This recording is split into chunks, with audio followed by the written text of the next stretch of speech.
Right. It's unfortunate that people look at it as it's race. Right. It's really what it's human. Right. It's humans. We're Right. humans. We want to differentiate Well, ourselves if and people feel would we're have better than other people. looked at George as a human, Right. the outcome may have been different. Right. Like, it's just, for me, it's about, like, I always say, like, mindset, thought process. Right. Again, this is not a solution. It's just like, if we looked, can you imagine a society where we all looked at each other as humans rather than looking at skin color? It'd be a much different society, right? Of course. Imagine all the people. Speaking of it, do we have time or no? Sorry. Do we have time? We're at 35. Okay. Should be good. Again, just to pivot here, Bringing it back to, like, with the second experiences, I know your experiences are going to be a lot different than all of ours. Experiences with police officers. Right. What's You your want me to experience? start? Let's go. Yeah, Your please. our own personal.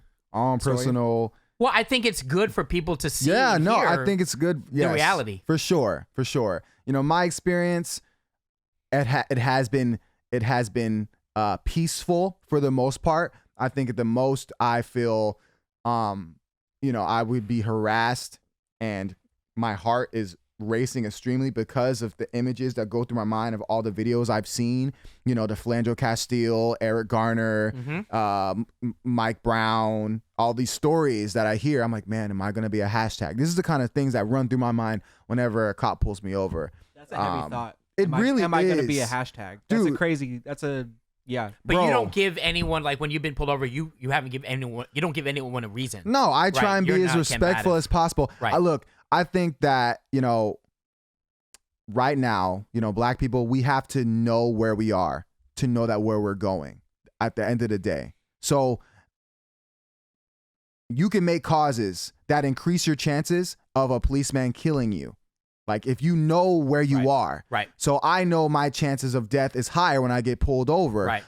And then depending on how I react can escalate the situation, you know? So we have to, black people, we have to, everyone, I think anyone, until the police enforcement change, we have to watch what we do at the end of the day. And just like anything else, if I go down some, I know an area that is, has a high crime, I'm going to move differently. It's the same way when I get pulled over by a cop. So I got my hands on the wheel. Yep. I turn my lights on if it's dark. I put all my windows down. This is it for me to, like, say, hey, like, I am not a threat. Please, you know, value my life. Unfortunately, that's the reality, but I have to do it if I want to go home to see my family, you know? So that's my take on it. Yeah. Yeah. So nothing really specific that stood out because you don't really, I mean, you don't give an officer a reason. Right. I don't give Smart. an officer a reason. Smart. And, you know, I'll say briefly, like, when I was 19, I got pulled over by the police, and one cop car turned into 6 cop cars for some reason. That would never happen for us. And it was right in Chandler, man, in Arizona. If you've ever been to Chandler, Yeah, right down the street from my house. I was with my friend. I had a black friend, one black friend, and 2 Asian guys, you know. And those Asian guys, they ruined it for you, huh? That's what happened. Man, I think they saved us, man. You know, they asked me to step out the car, and you know, I stayed calm, and then they had me do the alcohol test, count back, and all that, and then, so you haven't drink tonight? I'm like, no, sir. For no reason. No reason. No. Yeah. I wasn't swerving. It started off with a motorcycle car waiting at a gas station. They saw me, my windows down, saw a black guy driving the car. He just went, turned the lights on. There's no way he would know, like, how I was driving the last 5 minutes. But they were just asking because they know, because of the system, that the chance of finding something on a black person is very high, whether that's weed, and it's stupid as hell that weed's illegal. But if we know the history of why weed is legal, it was to attack the black community. You know, the drug on war thing, that was to attack the black community, put more black people in jail. So they know a black guy, his chances of having weed on him is very high. And I bet you I can find weed on him, put him to jail, get my quota. Boom. The system keeps moving. But for me, I don't smoke weed. And so he asked me, hey, you got any weed on you? I'm like, no, sir, I don't. He said, okay. You didn't smoke weed at all today? I said, I don't smoke weed. I've never smoked weed in my life, sir. He said, you don't have to lie to me. I'm like, I'm not lying to you, sir. And he says, you haven't smoked weed ever in your life. I'm like, no. He's like, all right. And then they just gave up and we wound up driving. But the fact that they got 6 cars because they just know, like, hey, black male, you know, black male. Call back up. Got black male. Let's call extra backup just in case this might be something. Yeah. Probably, I can only I feel weird talking about this, right? Okay. Because not weird, but like because Have you ever I been pulled over, arrested, anything? yeah. Oh, not arrested, but I've been pulled over mostly for speeding, right? I've never been pulled over speeding. I feel like, dude, if I got pulled over speeding, You're the safest driver, right? Bro, my life would be, I would be racing. I'm like, oh my God, I'm getting pulled over for like a legit reason. I'm going to die. Every time I've been pulled over was like literally you're just nothing. I think driving. one Yeah, time I nothing think I really. made an illegal left turn, like when I didn't know what it was. I've ran red lights, but I never got pulled over for red lights. I've got screenshot. Anyway, back to your story. Well, it's like I think back to when I was in high school, right? I think I could talk about this. So we, too late now. so yeah, it was me and my group of friends, and almost all of us were just a bunch of white kids, right? And out of my apartment, we sold drugs out of our apartment, Okay. right? Like Pretty much just weed. coke. Pretty much just weed. That's that trap Coke, life heroin, Right. right? No Coke, heroin. Right. Some weed and some coke. I'm this is true. Okay. So, Wow. but Wow, I was just I swear throwing to in. God. Okay. And the cops were aware of us, and they would come through, and they would poke their heads in and see what's happening. Uh-huh.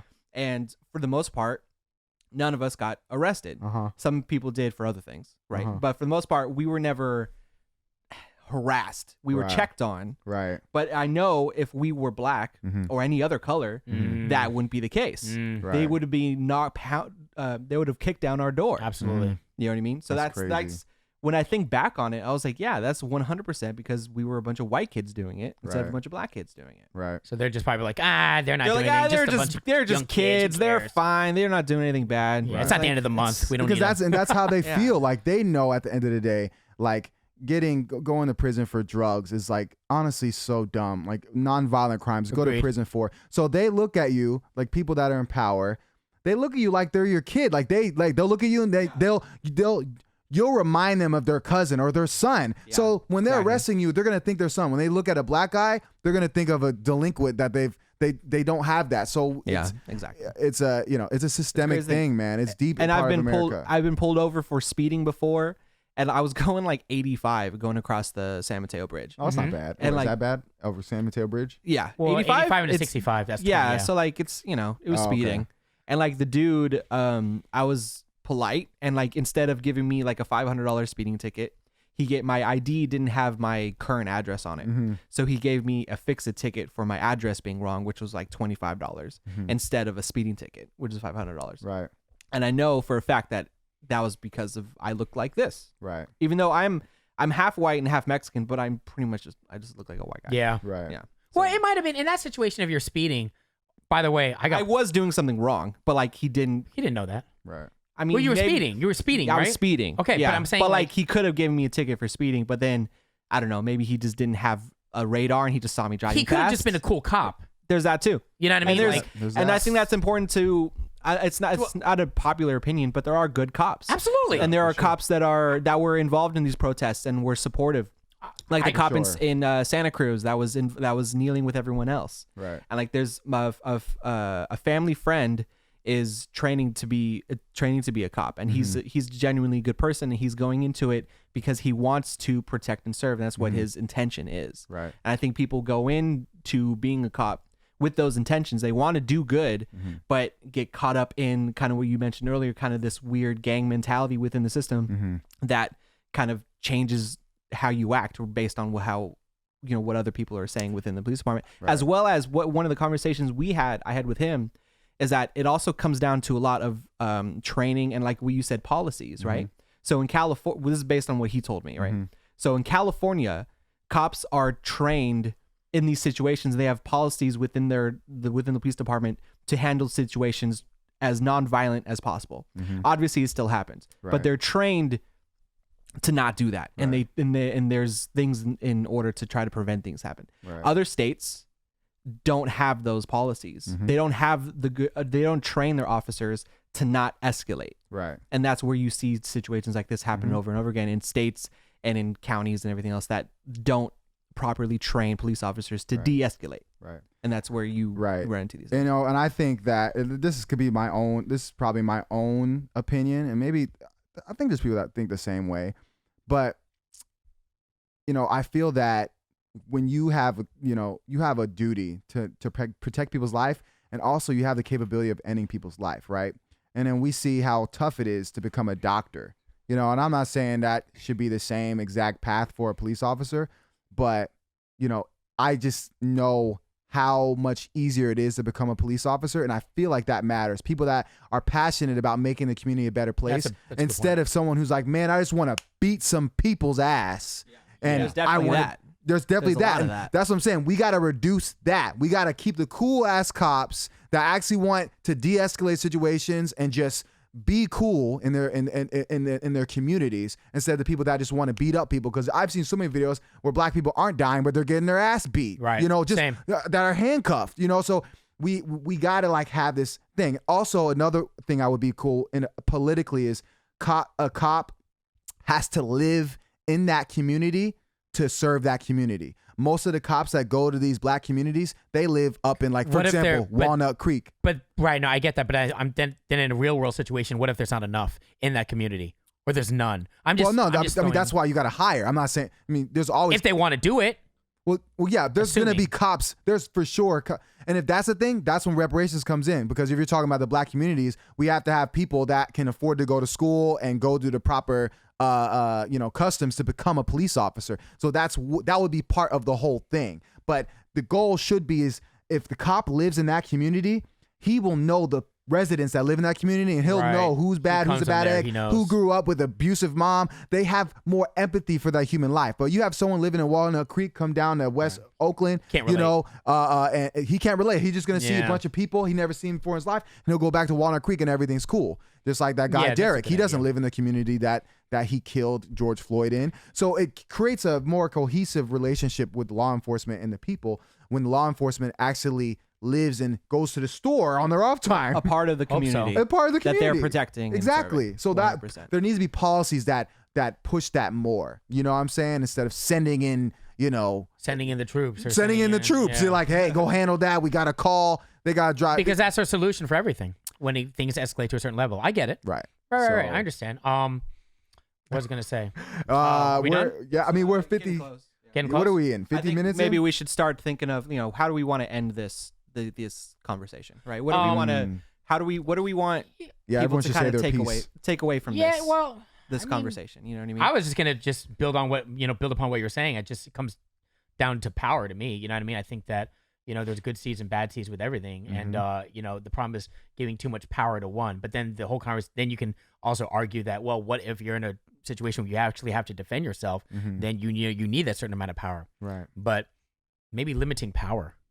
I think that goes more to what you're saying, though, paralleling to what you're saying in regard to there needs to be certain constrictions, right? Right. Yeah. So I don't know. Anyway, on that, there you go. I would say you want to say? I would say, obviously, just coming from my perspective, that I think the majority of people are eager for change, and they want better for everybody across the board. Right. And I just encourage people to really do research on local government and going out there and voting, register to vote. And I think that's the biggest thing that any one person can do right now. Right. Let me add one more thing. I think there's also a good amount of people that actually don't care. Of course. Is that bad to say? I'm sorry. And unfortunately, it's true. But that's why the protests are good, is to try to change people's minds. But I'm saying if people are not directly affected, I don't think people are emotionally connected to this. Well, I'm saying in general. So no. Yeah, you're right. Go ahead. There's always going to be a percentage of people who just don't give a damn. But when you think about the civil rights, that movement, it was not all of America that had to wake up for that change to happen. It was a group, a good portion. I don't know how many millions of people were involved, but it did not reflect the population of America. A good number of people, they all had one goal: desegregation and less racist policies that are holding them back from being real citizens in this country. They all went and fought for it, right? So not everyone has to be included. We shouldn't, if people don't want to be involved with it, there's enough people that are down to make a better place. Imagine this, though. Let's just, in simple terms, what if there's you have 5 different groups of friends? What if one of them actually gave a shit, right? And they actually led the charge? Be like, guys, listen, this is important to me. I want to share this with you. And it becomes I don't know, you ever heard that term? What is it? You lead by example. Mm-hmm. Couldn't it be as simple as that too? And that's another thing. Get the message. Yeah. Go ahead. That's another thing that like a lot of people say, what can I do? Right. And that's a good example of what one person can do. Right. Is just in your circle. Because I think your peers follow. Be like, wow. Talk about it. Sure. Engage in people. Get them to think the way to think the progressive way. Or at least you tried. At least try. Right. At the very least. Anyway, Niall, go ahead. Sorry. Exactly. Yeah. Let's see. What would be your ending statement? My ending statement. Your Well, truth. let's see. We started this conversation about how this all started, why we're even having this conversation right now, and then people that are speaking out and protesting and using their voice. So I would tell anyone that's listening to keep this energy after the protests die. Mm-hmm. So when your emotions, are, chilling out again and you're, back to rest mode and back into your life, especially those who, aren't black and, they don't have to deal with that reality, treat this like water, like flowing water. Right now, protesting and like all this energy is fire. It's great when it's needed, but we need to be like water. And the water is advocating for policies that is going to prevent future George Floyds from happening.